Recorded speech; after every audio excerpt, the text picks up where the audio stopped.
Thank you so much for joining me. So I want to do a number of Valentine's Day postcards, and to do this I already pre-made. This is just out of plain cardboard because I'm going to do everything in watercolor. I already cut watercolor pieces to match over here.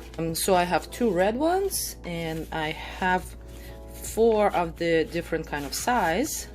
This is square, same idea. There's just a watercolor paper right here. So I have found a few really lovely inspirational ideas of watercolor online. I'm gonna use some of them, and some of them I'm gonna mix and match, and some of them will be my own.